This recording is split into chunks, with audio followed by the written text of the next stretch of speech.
Jinesh. Today we are making non-toxic, environmental friendly glue.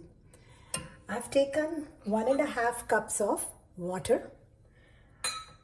I'm adding 1 cup of wheat flour.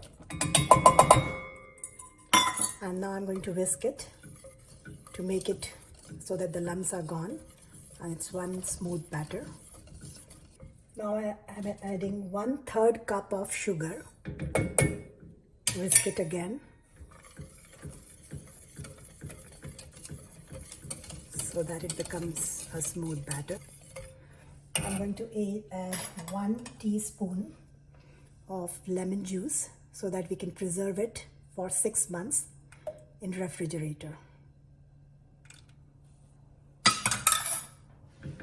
Whisk it. Heat it on the medium gas for 2 to 3 minutes till it becomes like a paste.